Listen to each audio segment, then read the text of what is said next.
All right. Today I'm joined by Andy Abramson, the CEO and founder of Comunicano. Thanks so much for joining me today. Thanks, James. It's great to be here. Awesome. I'd really love to just dig into kind of your whole agency model that you've built. I know we were kind of talking before this that you've kind of look at like reevaluating where your agency is and where it's headed. Could you just kind of give us a broad overview of like what have been some of the big changes in your agency model and like why did you make those changes throughout So the years? Comunicano has been around for 34 years. We're one of the first all virtual agencies, maybe the first all virtual communications agency on the planet. I've been a virtual worker almost all my career. You grow up working in pro sports, you work in the office, you work in the press box, you work in the field, you work at events. So the idea of not having a physical office wasn't foreign to me. Because though I was working in an office when I was with the Philadelphia Flyers, Philadelphia Wings, Denver Nuggets, I was also working from home. I was also working on the road. I was working while I was on the road. I had a cell phone in the mid 80s, one of the first cell phones. I remember the installation was car only. Then I got a carry phone. Then we got a flip phone. So Comunicano has been virtual. We've also been online since the very beginning. Probably one of the more experienced online people you'll come across. I was online in 1981 when the source, even before the source, I was on CompuServe. I was on the internet. I was a member of what was called the Electronic Network Association, ENA, in 1984, 85, 86, 87, which had a lot of pioneers. And then I had obviously when Netscape came along in, I want to say 1992, or 93, I had a beta version of it, and I said, wow, the world just changed. So I've been a online pioneer, and Comunicano has been constantly pushing the forefront of being a virtual agency, being an online communications firm. And it's why we've been able to exit 64 startups or companies for $9.5 billion for the first 45 of them.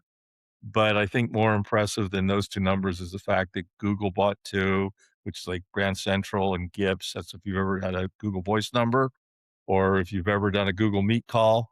I know we're using Riverside today, but those are from those companies. Or Yahoo bought Media Code, IBM bought Web Dialogues as part of Lotus same time. And the list goes on and on and on of A-list buyers at Cisco, Computer Associates, Dolby, Visa, et cetera, et cetera. So that's what turns me on is taking a startup or taking a company in transition and propelling it. And that's the DNA of Comunicano. That's amazing. Yeah, I think that's what's so unique about your approach and agency is that you've really helped these like 60 plus companies exit. You know, you talked about you generated over 9 billion in plus in revenue across all of those. But could you walk us through like how do you build your agency around kind of supporting early stage startups with their communication strategy? Like, well, how did it come to that was the area you're really going to focus on? Well, the exit approach didn't hit us until about number 6 or 7. We just looked at every time that happened, we lost a client. But what was really happening is we were helping the clients grow up and graduate. And then once we got to 6 or 7, we realized we were doing something very special, which was building value in the communications model as opposed to it just being thought of as an expense. So we created the category of value creation communications. Most businesses look at communications as just simply a line item expense. We look at it as market gravity and brand acceleration. And in turn, we turn it from being a line item operating expense into creating assets that companies can use and point to monetize. That's something I learned very early on when I worked with Philadelphia Flyers. I created 30 properties for them in the amateur hockey community under the aegis of Hockey Central, which I was eventually president of the Flyers Hockey Central group. I was executive director after 2 years. By the way, I was only 16 when I helped start it. I was 18. I was executive director. I was president at like 24, 25. So we created 30 properties, which meant it would last time. And last time I checked, at one point before Comcast took full control of the Flyers, 30 programs that I had created, 25 were still in existence. Over time, they whittled that back. Flyers Cup still exists. Pennsylvania Cup still exists. More importantly, Mites on Ice still exists, little kids skating between periods of Flyer games.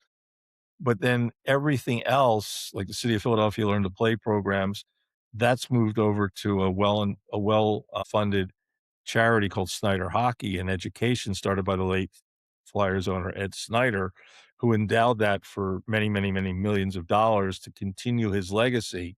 And his son, Jay, who I got to work with for 5 years, refers to what we did at Hockey Central, or what we did in the Flyers office of amateur hockey development, as the quote progenitor of what Snyder hockey is today. And I'm really proud of that. But that's just one example. Along the way, Comunicano from the mid 2000s, we created the very first ever influencer relations program in history of Fortune 100 companies when we started the Nokia Blogger Relations Program. Mm, Or as a friend of mine, Michael Henderson, down in Sydney, Australia. I was thinking San Diego because it's where I used to live, and that's where you guys are. He's in Sydney. When we met, he said, I looked you up. I didn't realize that I'm sitting with the person who started influencer relations. He goes, what you did is so seminal. It's the archetype of all influencer relations. And he's right. And I never looked at it that way because, again, not a shameless self-promoter. The reality is we created a category. What I'm more proud of is when we ran that for the 6 years for Nokia, we never paid a single influencer $1, mm, nothing. They did it because our secret sauce was finding people who had a passion around a certain product category, in this case, smartphones.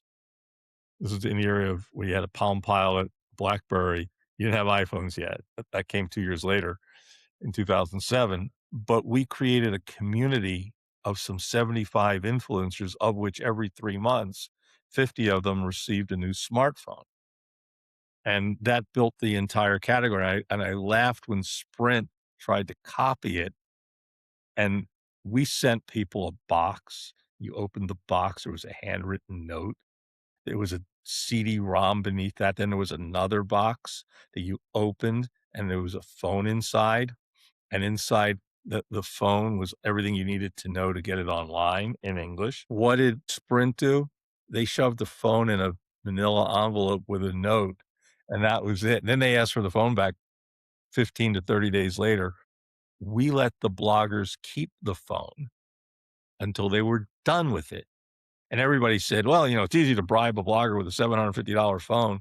And all the bloggers pointed out, whether it was Matt Miller from ZDNet or people in England or people here in the States, what do you mean? I got a FedEx air bill to send it back when I'm done with it. That piece of paper, which was a strategy we created because we knew somebody would say exactly what they said. It totally changed the paradigm.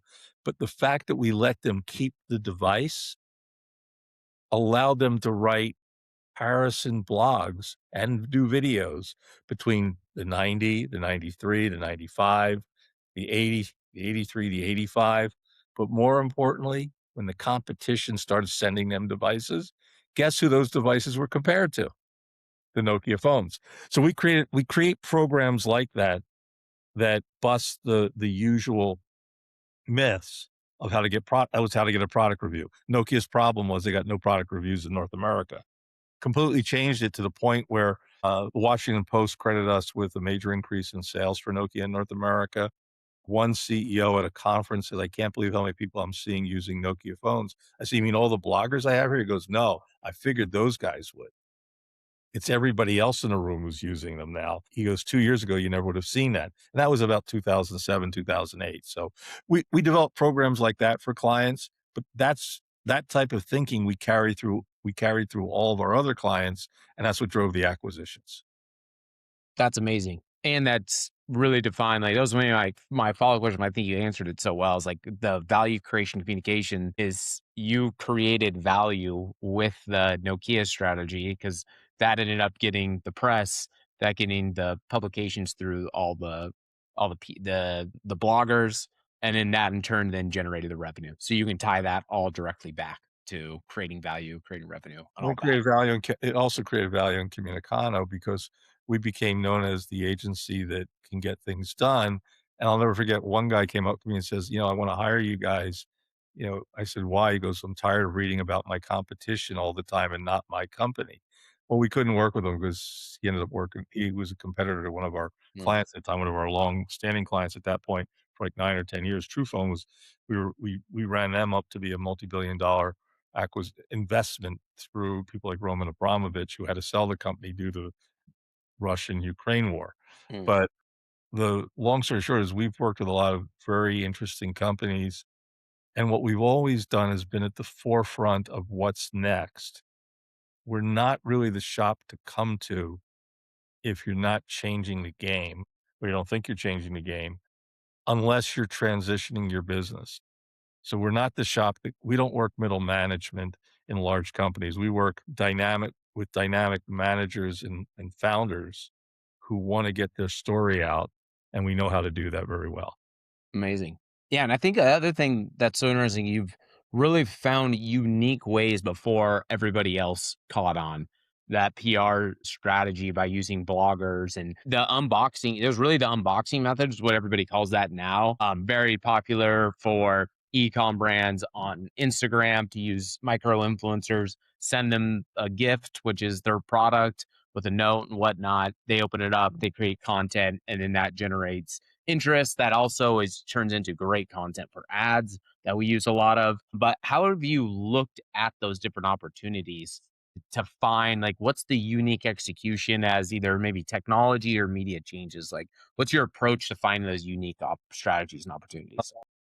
The challenge today, that's a very good question, James, is that those people are paid today.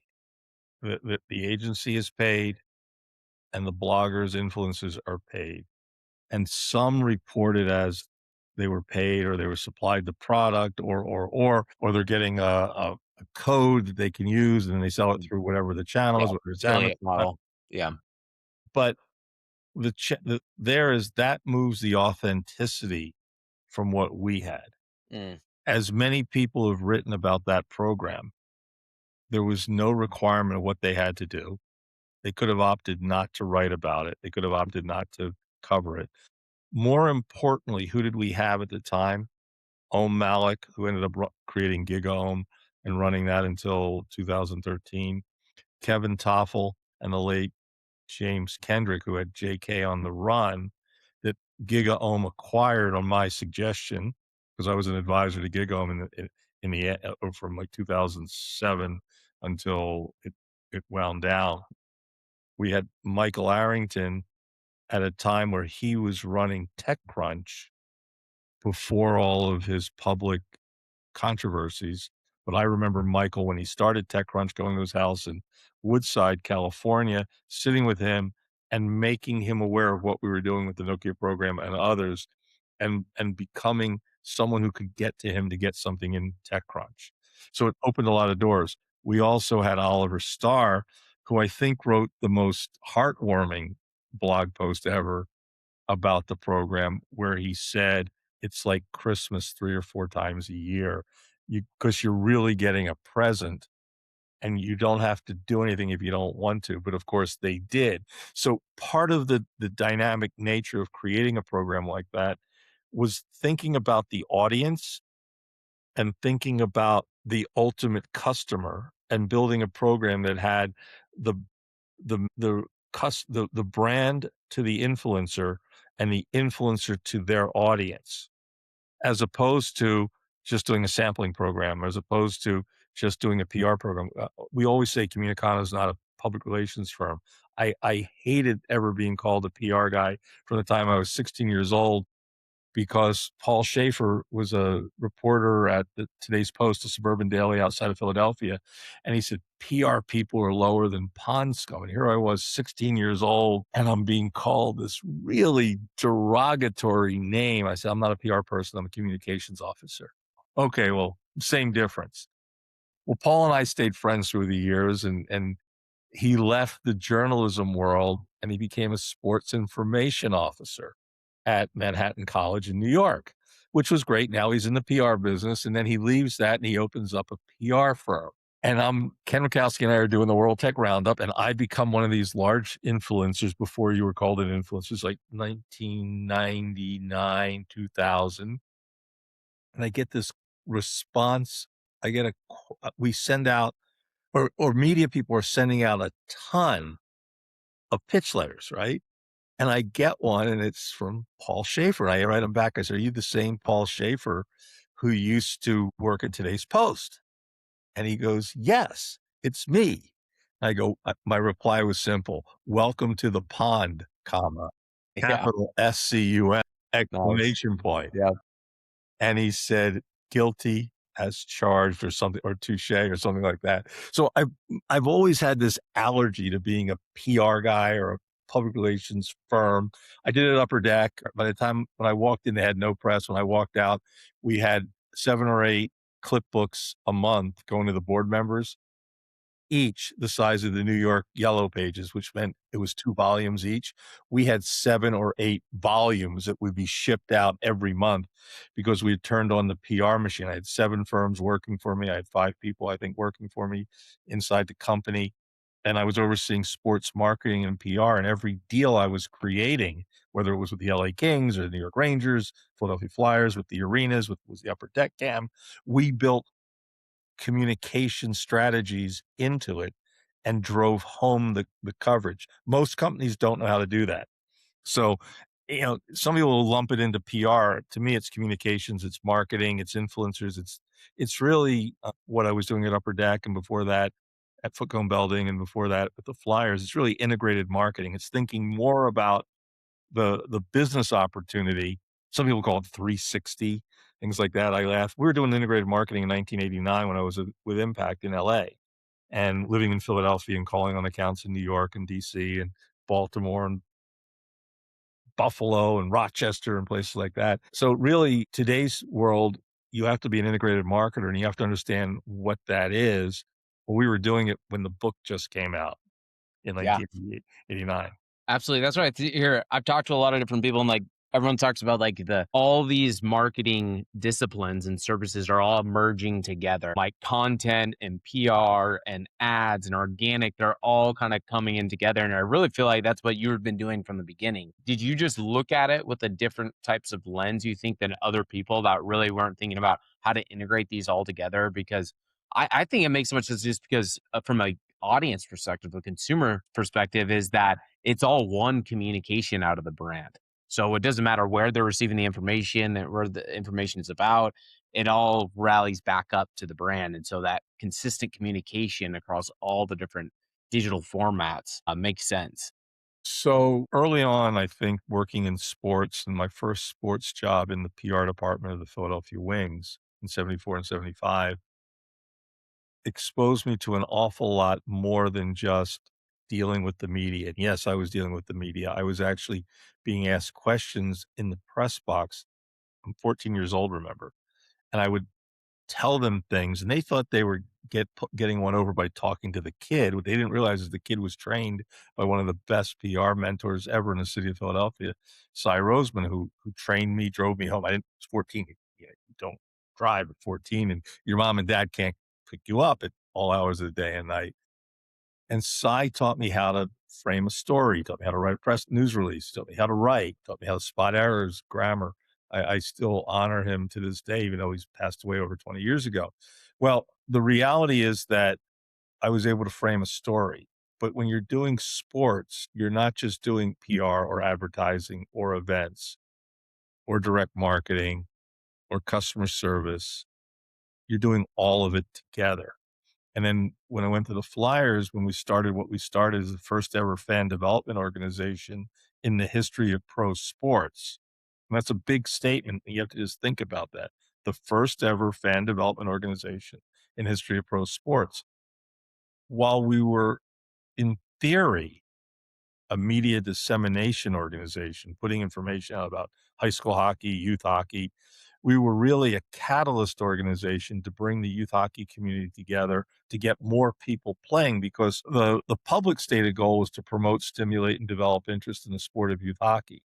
Mm, Private goal that no one ever heard outside of maybe 4 or 5 people from the late Ed Snyder, who was the owner of the Flyers, who funded this was to get kids playing hockey so they grow up and they continue to be Flyer fans. mm, Because as they become Flyer fans, their parents will take them to games, buy season tickets. They grow up, They go to games, they buy season tickets, then they have kids, they put their kids on the ice, and that's why from 1976 to the early 2010s, the Flyers were never not sold out. So to have a 40, 50-year legacy of season ticket sales, fan sales, is directly related to what Ed's vision was of getting kids playing hockey, so they come to games, they get their parents to take them to Yeah. games. That to That's me what I is did. that's a real long-term strategy right there. Like, You when have people to talk have about strategies, I feel like they get confused with tactics, correct. and that's a real strategy, a long-term vision that he had. I learned early on that you really can't be a strategist if you haven't been an operator for 7 years. I'm using special forces type terminology because they have strategists and operators. They have analysts in the middle, Yep. but the strategist comes up with the game plan, the operator puts it into play. You can be a great operator and a lousy strategist, just like great players do not make great coaches. You can be an amazing strategist and a lousy operator, but a few of us can be chameleons and drift between the two. So because I've run campaigns, written materials, done advertising, built advertising campaigns, built business strategies, it's a different work methodology, and it's also what makes Comunicano different in that we have been the operators, but we've also built some of the most famous strategies around. So that's what I think is important. And you really can't be that strategist unless you've got 5, 6, 7 years of in the trenches. No, because you don't know what doesn't work. You only know what works. And if you don't know what doesn't work, you can't logically come up with a strategy that will work because you haven't thought through. I used to go through all of the events I was producing, a checklist, top to bottom, backwards and bottom to top, then in the middle look up, in the middle look down, about 2/3 of the way through, what did I miss? And this 10-page document became 20 of a checklist, and that's why perfect practice. Mike Keenan, the Flyers coach, used to say, "Perfect practice makes perfect." Literally, our events that we would put on, I would probably run through it in my head 1,000 times, and each time I looked at it at the events, what might go wrong here? What might go wrong there? I was taught that, security. People think, "Oh, security is let the security team handle it." No, I was in a security meeting. How are we going to handle bringing in youth hockey players into the spectrum? How are they going to get in? How are they going to get out? How are they going to go to their seats after the game, their game to the hockey game? How are they going to go on between periods when you have a 5-minute exhibition and a 15-minute break between periods? You have 12 and a half minute, 20-minute, actually 20-minute break, 3.5 minutes to get the kids on and off the ice, 5 minutes to play, and the rest of it lay water to make a new ice surface. We had to do all that in 20 minutes. Wow. And you got to start figuring out where do they come on the ice from while the pros are coming off the ice because we won every minute before that 20-minute countdown starts. And we did it flawlessly time after time after time. So when putting on the first ever high school hockey championship called the Flyers Cup, selling out the Spectrum with the Celebrity All-Star Hockey team to play against the Flyers alumni, that wasn't just, oh, let's just book the date and do it. There was thousands upon thousands of scenarios running through my head and the heads of other people who were able to help make it possible. So a lot of this is to do it. You have to understand, how do you promote it? How do you sell it? How are you going to get sponsors? How are you going to get tickets? What's your storyline? What does your campaign look like? I mentioned earlier Upper Deck. Before we signed a sponsorship deal, we started looking at all of the elements that would be part of it. What are we getting from the team that allows us to create something special for them that we can then give to the fans that drives interest in our product? And then we would put out announcements about that to further drive interest. So it was cyclical. And by thinking more beyond the announcement, thinking what's the end game first, then you're able to come up with a campaign. So this is in advertising, we call it account planning. Account Right. planning does research, account planning does structure. What's the media strategy going to be? What's the media plan look like? What media channels are we going to use when? Do we start with radio and go with that, or do we start with podcasts, then go with YouTube video, or do we go from influencers, or do we just go straight traditional media? Where does it work? We created a concept called the Boulevard of Communication, which has really been developed as to who you're talking to, where you're talking to them, how you're talking to them, why you're talking to them, what you're saying, and when. Most campaigns are pull the plan out of the drawer. Week one, we do this. No, we don't do that. We structure it with the Boulevard, and that all came out of it's a descendant of what we called BAM, Bloggers, Analysts, Media, from 2005 to 2010. The bloggers were the heat at the bottom. The analysts in the industry are pretty much done. They don't exist like they used to. Now they're paid. They're paid shills. You know, they used to be 70% customers, 30% vendors, and then the pendulum swung and became Right. more vendors, less Yep. customers. And there are some firms out there today that have no customers. They just have vendors as clients and they write reports, which is propaganda. You know, it's disinvestia, disinformation. And then the last piece was media. Well, the bloggers put the heat, the analysts shaped the message. The media, by the time it hit the media, it was steam and it popped. Well, Yep. that was our stock and trade for 2004, 2005 to about 2010, 2011. But as the media cratered, traditional media cratered, as the analyst industry is what I said, it's basically pay as you go, and influencers went pay, that went out the window, and you have to have different strategies now, and that's constantly what we're doing. And with AI, it's a whole different game. Yeah. Yeah, and it keeps evolving and changing across all those different areas, but I am curious of how have you've worked across a lot of different industries, you know, obviously sports, fintech, telecom. How has your communication approach shifted from sector to sector, and, like, what do you think is, like, the foundations that apply to all sectors from a communication standpoint? He who dares wins. Story from the SAS. We're not afraid to offer a unorthodox strategy. We're not afraid to deliver something that provides results that have never been done before or which are proven in another industry. So by working in different industries, you learn how to bring in concepts that were never done in a certain sector for whatever reason. So you don't know limitations. I don't believe in doing the same thing. I just need to know what's done so we can figure out what's not being done and then figure out what will work. So we might have 5 ideas and we figure 4 of them don't work, but 1 Mm, does. yeah. The other piece of this is today's communication vehicles are largely the same for everybody. The Mm, tools are out there for everyone. The channels are out there for everyone. If it's social media, if it's traditional media, if it's advertising, it's how you blend and mix. I make wine every once in a while. I love to make wine. There's a story about me being an absolutely the accidental winemaker on, I think it's called Crush Pad or Crush Brew, something like that. You can look up Andy Abramson, accidental winemaker. I don't follow conventional wisdom. I just make wine that's damn good that people love and which wins contests against some of the biggest producers in the world who highest regarded. And everyone goes, "How does he do it?" Well, I don't follow the rules. I make the rules. And that's important that you're willing to push the envelope. Early on, I read a book by J. Conrad Levinson called Guerrilla Marketing. I think I was probably about mm, 18, 19 years old when the book came out. I might have been a little older.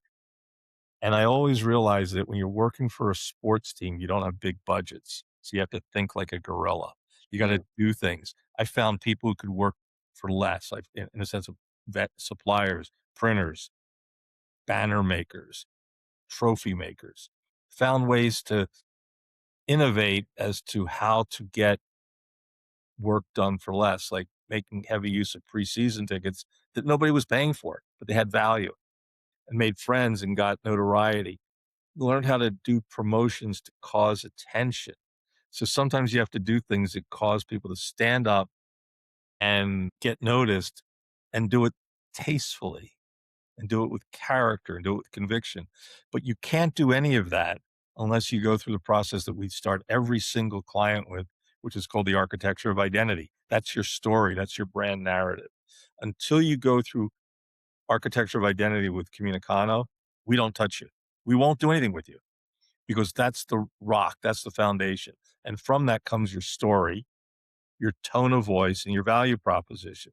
Very basic, advertising campaign elements, but the way we do it causes people as we're questioning them. The discovery research sessions, like going to the dentist when you have a cavity on one side and a tooth falling out on the other, you go and you're going to be in a chair. Well, that's what it's like because we dig in and we really find what needs to be said, the good, the bad, the ugly, and then not so nice that you need to tell us so we can message around. And then from that, we're able to architect a boulevard of communication, which is how the story gets delivered. And that leads to what we love hearing when people say, man, that story's so cool. It's called speed to cool. Nobody buys interesting, James, but they do buy cool. And we're the masters of speed to cool. Yeah.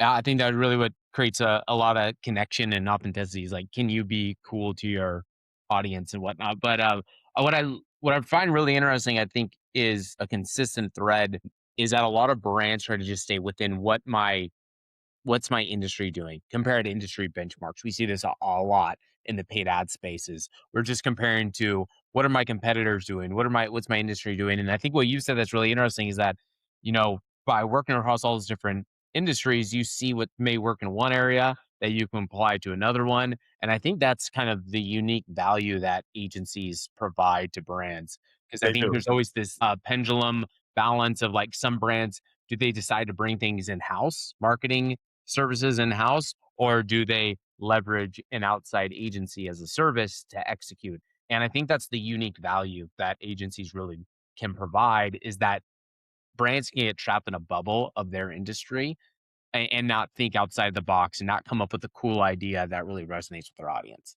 Well, in-house agencies started heavily like in the department store industry in the late 1800s, early 1900s, where everything was done in-house. It wasn't really until the 1920s, 1930s, 40s that the ad agency, the PR firm really began. Direct marketing came a little later. Outdoor advertising, everything started to specialize. It made sense for some industries to have in-house agencies, but not everyone. But one of the challenges when you're in-house is you get insular thinking. You get thinking from inside your universe, not outside. And one time I thought about calling the agency the next box because everyone's you're in a box. No, we're going to go to the next. We're going to put you in the next box. And I actually had the domain and we played around with it, but never really took it that far. The reality is that you come to an agency, so you have someone to blame if something goes wrong. That's what most CMOs do. They have the agency that they can blame, but CMOs have a life cycle of about 3 years in most companies if you look at their job description these days. The reality is that agencies bring outside thinking. They bring a lot more experience, and they bring deeper insight, and they're willing to challenge your thinking because that's what you brought them on board for.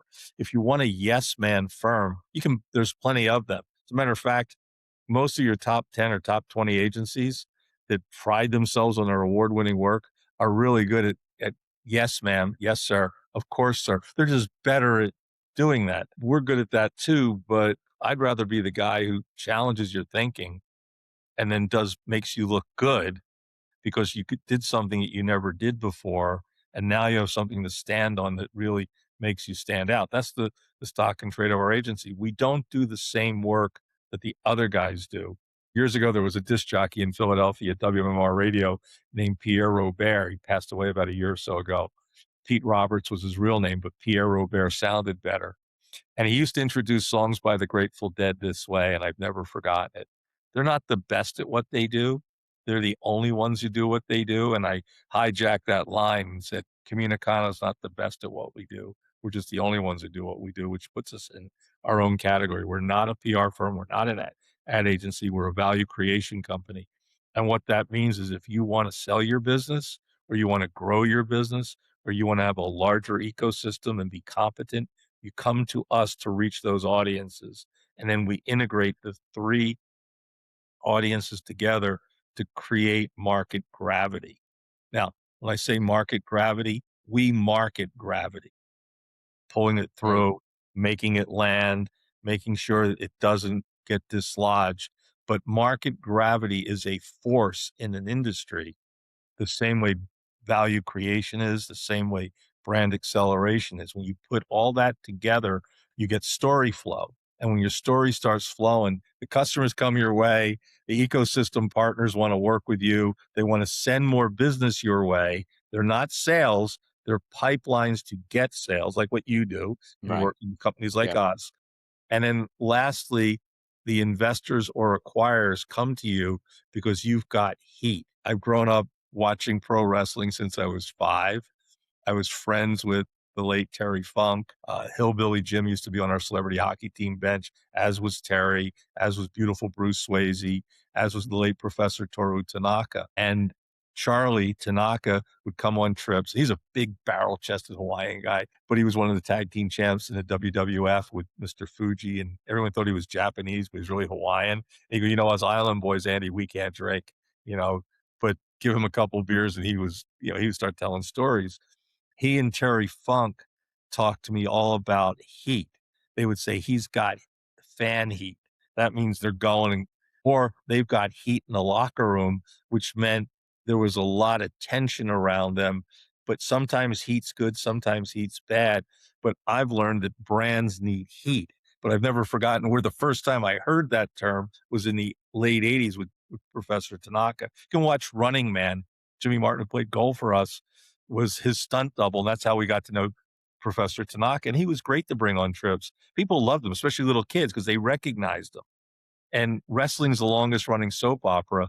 So if you build the storyline right, it just keeps evolving, evolving, evolving. And that kind of thinking is is another way of asymmetrical thinking, is how do you build it? We look at things asymmetrically, meaning we use the competitor's force against them in order to counter their moves. Going back to wrestling, for every move Right. is a successful counter move, something that Bruce Swayze always told us and everybody else did. But the reality is that by applying asymmetrical thinking to a client's opportunity, we create opportunities for them that the competition can't counter. Mm. And number two, doesn't dare want to, because of fear of how corporations think. So that's why we're able to take the startups and accelerate them. And when people ask me, how'd you learn about asymmetrical marketing? It's real easy. Asymmetrical warfare started with Hannibal when he used the elephants to come down the Alps to conquer Europe. It was George Washington who stole the munitions from the British to start the Revolutionary War because the Americans didn't have any. The settlers didn't have it. That was asymmetrical warfare. And what Osama bin Laden did with Mm. hijacking our planes and flying them into the center of finance in New York and elsewhere and into the Pentagon, that was asymmetrical warfare. Didn't cost them a lot to do that compared to the damage that was done. Mm. So asymmetrical thinking has been part of the Comunicano DNA forever, and it will always continue to be. Yeah, amazing. Yeah, and I think that's what is pivotal and kind of key to your unique thinking of how to approach a new situation and come up with ideas that nobody else is doing early on, which you've consistently done over a long period of time, which I think is amazing. But I would love to know if kind of we're in this huge changing dynamic. There's been a few of the internet kind of boom in the early 2000s. Then you had the social media boom in the 2010s, and now we're in this huge changing, evolving technology landscape of artificial intelligence and all the LLMs. And that's having a huge impact on like what you can do with content. I think there's a big downside of it is that you get a lot of slop content that's just regurgitate or copy and paste content that's pushed out from LLMs because it can produce vast amounts of content very quickly. And on the surface, it may look okay, but if you dig deep, it kind of isn't, there's not much substance there. But how do you see AI and LLMs kind of changing the communication landscape for brands? Well, let's break down AI first for everybody. You've had AI a long time with what's known as decision support systems. Going even before that, you have decision support systems. Then you had machine learning, which is we're going to take a lot of information and we're going to process it, we're going to learn from it, and then we're only going to give people the information they need based on what we've learned. And then you got into NLP, not neuro linguistic programming, but natural language programming. So NLP is like that movie, TV show Lie to Me, where you can read people's faces and things like that. But in natural language processing, you're able to begin to have intelligence looking at the words and make decisions around it. These are progressions. And eventually we'll get to neural networks, which is where not only does the AI behave like you, and we're partially there, it'll also start to reason and have a autonomous conscience, so to speak, that you've programmed in. The biggest problem you brought up, AI slop, is people don't put guardrails around what they're doing. That's number one. They also don't give examples of what the output to look like. They also don't use the not. I don't want it to be this. I don't want it to be that. I don't want you to do this. I don't want you to reason. I don't want you to think. You're not an assist. You're an assistant, not a researcher. You're simply able to, so you have to give it instructions. If you don't know how to build your own GPTs with ChatGPT or your own projects with Anthropic's Claude or whatever Google Gems that Google calls it, or Perplexity, whatever they're calling it, you're going to end up with 90% slop, 10% real stuff. We build GPTs, projects, etc., gems for our different client projects. But we've also institutionalized a lot of our knowledge. I took 20 some years of my writing and put it into a GPT so it can remember and look at how did I handle something similar? Yeah. Because all AI does is it looks at what's already there and it follows patterns. Yeah. But if you don't know how to tell it of what to do, if you're just simply saying, tell me everything you know about snakes, you're going to get it. As one of my old professors used to say, you might get an answer that's close to what you're trying to say. You're going to get crap. But if you know how to manipulate the LLM, if you know how to push it, so, some people just live in ChatGPT, others live in Claude, others live in Google Land, others live in DeepSeek or Quant, Perplexity. We look at the AI tools as tools on a carpenter's tool belt. Sometimes you need a plier, sometimes you need a wrench, sometimes you need a screwdriver, sometimes you need a scratch awl, sometimes you better bring in a power drill. Hmm. So you have to look at the AI tools as the same way as tools on a tool belt, whether it's a plumber, a carpenter, painter, etc. Painter's got to do more than just paint to get the wall the color you want. A large part is knowing what to do with it and how to deploy it, because I really get upset when people say, "Oh, that's just AI." Yeah, AI, anti-intelligence. Yeah. And it's kind of, or as my friend Craig Walker at Dialpad says, you can't have AI without Craig, CRAIG. So we all know that there's more to it. And AI is the jump from where information technology was to a whole nother level.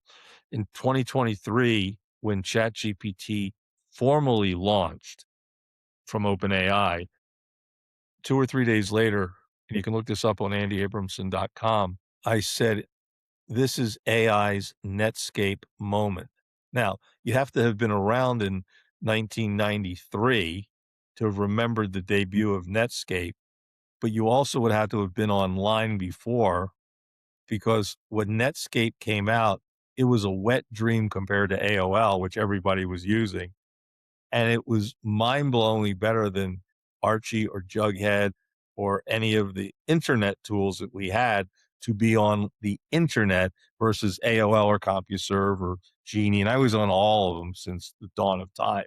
Right. But when I saw Netscape's browser .89b, I think was the model, the release number, I was like, "This just changed communication." I had that same visceral feeling that I had when the 1984 Mac came out. I had one of the earliest Macs. Up until then, I had CP/M equipment. I had all kinds of, DOS machines and things like that. Had compact luggable. I realized the Mac changed how people could create. I said, "This will be a great creative tool." May not be great for spreadsheets and all that, and it was okay. I mean, now it's great. But as a creative tool, I thought the Mac would be killer for writers, designers, artists, and I was right. Quark, PageMaker, tools like that changed publishing. Programs for writing changed writing. But the Internet's arrival was in the '80s. The World Wide Web's arrival was in the '90s. Netscape moment put people on the internet because of Charles Timothy Berners-Lee's creation of the World Wide Web, which made the internet more than just text, made it Mm. more than just command line. Well, AI in 2023 through ChatGPT put a front end for people to use Yeah. to be able to use artificial intelligence because AI has been around as long as, well, Star Trek. Yeah. Yeah, especially that's why I always tell people that are like, "Oh, how is AI being used in the media buying space?" I'm like, "Well, it's been used for a long time, pretty much since the advent of real-time bidding and automations and everything. They've been using machine learning. Really, we just called it was machine learning Machine back learning. when Remember the everybody called layers, it, which was decision support, a machine few learning, Yep, NLP, yep, and neural.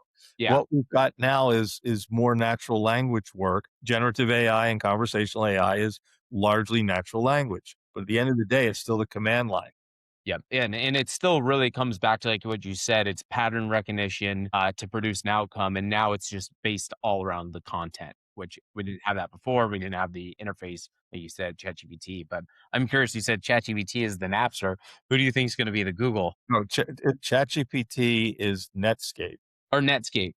Not Napster, I was thinking of, something else, Napster's another great a whole another 'nother, whole another 'nother whole 'nother route right there. Napster was great when it w Napster wa wanted to be what Facebook has become, but Facebook is the next AOL. You heard that here first. Right, The I compared it to the Netscape moment. I didn't compare OpenAI to Mozilla, which got it, okay. was a Yeah, yeah, company behind Netscape was behind Mozilla. Mozilla became Firefox. I crossed the 2 in that blog post was so long, it was like 3 years ago that I wrote it, 3.5 years ago, 3 years, 4 months, 5 months. We have a race that is really yet to be started. You've got OpenAI, you've got Anthropic, Google, somewhere in there you got Microsoft, you got Apple. Right now, right here, right now, today, as we're doing this recording, everything Apple's about to unfurl is happening at the Worldwide Developer Conference that's mm, online. So at the end of the day, I'll go read everything. I'll know what the hell's happening. But the reality is that Anthropic, OpenAI, and Google are light years ahead of the Western companies. You can also put Microsoft is a follower and they're trying to differentiate themselves. They've freed themselves of their business handcuffs with OpenAI, but they're still, at the end of the day, Microsoft are token salesmen. They're selling tokens. That's all they care about. They got this big infrastructure called Azure. Put AI on Azure. Do your own LLMs. Put them in Azure. Tokens, tokens, tokens. They're selling tokens. Microsoft, when I was in college, parking went from 5 tokens to 3 to 2 for $1. And then the parking attendant would sell you more of them per dollar because he was getting all the ones that didn't make the machine. He was picking up and he was pocketing the money. Well, you were able to get like 4 for $1 from the parking attendant versus 2. Then one day, a token popped out of the machine at school, or one of the ones I bought from him, that said good for 1 peep show. So I drove across the bridge to Palmyra, New Jersey. I had a date. We're going to the movies with this girl, Joyce.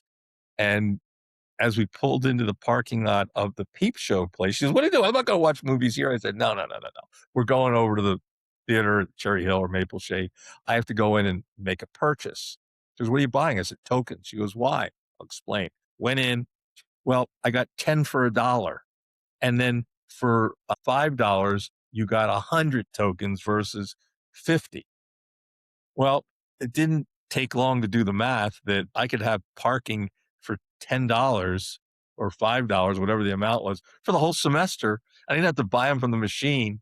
So it's the same logic of what Microsoft is doing. They're selling tokens. Okay. right, Just like yep, I bought from the guard, just like I bought at the machine, they're selling them tokens.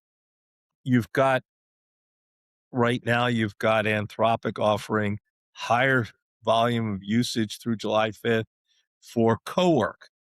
Well, mhm, they're finding that cowork is like the new heroin. It's getting people off of just regular Claude and into cowork because it's building things, and that's we call that the drug dealer strategy. The first hit's free. yeah, Well, they're making it even better. You're paying for a lot more, but you're getting addicted. You have to watch the the William Shatner series Tech War, you'll get an understanding of what this is all about. Well, there's the drug dealer strategy where the first hit's free.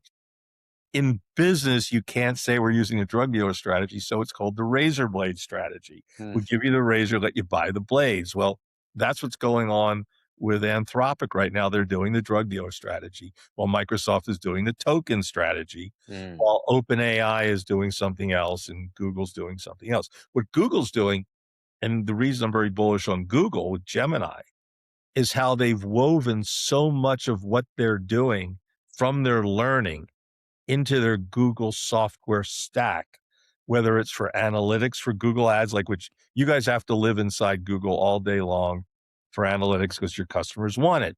There's also Matomo, which doesn't sell the data because the problem with Google Analytics is anybody who comes in, it's in the same industry, they know what the benchmarks are. right. There's no exclusivity, unless you're the only guy doing what you're doing, and then you're getting it because no one else That's cares. the trade-off of the free tool.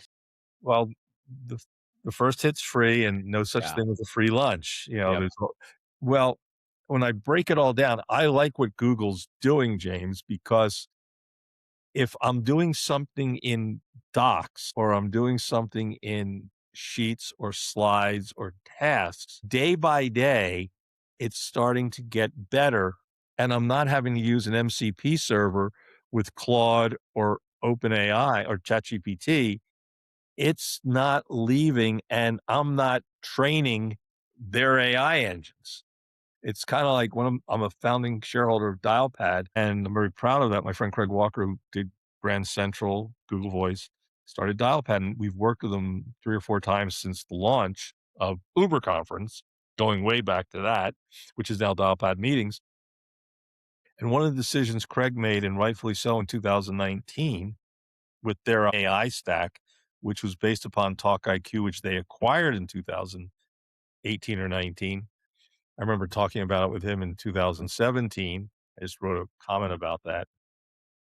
Is they built their own LLM, which means none of the other services know what they know about their customers or how they built their technology because it's self-contained. And building your own LLMs is super important if you're in business today because the Google model of Google Analytics, you're leaking your data all over Yeah. the place. Yep. Yep. 100%. Yeah, I think that's gonna be a huge issue for a lot of companies, and the closed network system, I think a lot more are gonna have to move to. But, last question for you. If a business, early stage startup business came to you and you needed to give them advice on, here's a communication strategy that you should explore, what would it be in 2026? Well, Like every one or two pieces of advice for okay, people. the first thing is we don't have a playbook that's copyable because every client's different. So they come to us, they work with us, they get something that's really unique. We're not pulling that thing out of the desk drawer and saying, we do this, we do that, like I said earlier. We build something for them. It's bespoke, the English word for tailoring in England. I spent a lot of time in London. So the very first thing is get somebody to build a plan that's right for what you are. Num- and that starts with what is it that you're selling. When I helped the Upper Deck company grow from 27 million to 297 million in 18 months on my watch, I created the 10 commandments of what we would do sponsorship wise. But rule number 1 was only buy what you need. Rule number 2 was check rule number 1. Rule number 3 is put your product at the center of the deal. So if you're not building your campaign, even if it's branding, if you're not thinking product, service, or what you're selling is at the center of what you say and do. Like when people ask me, what do you do? We exit companies. How do you do that? Value creation, communication. I haven't even gotten to 7 seconds yet before somebody's asked me, well, what's that about? Now Yeah. I've got a two-way dialogue going. Well, our product, our service is exiting companies. We do that through value creation, communication. That's our service. That's our product. So I've put everything that we say, everything we've talked about today is all built upon that core service offering, that unique selling proposition, which is, tantamount to success. And so the two things are one, don't do what the other guys are doing, do what's right for you. And two, make sure what you're doing is at the center of everything you do. You stay on that course, you come to us, makes our job easier, but we make you more successful. Amazing. I love it. Thank you so much for joining me today, Andy. My pleasure, James.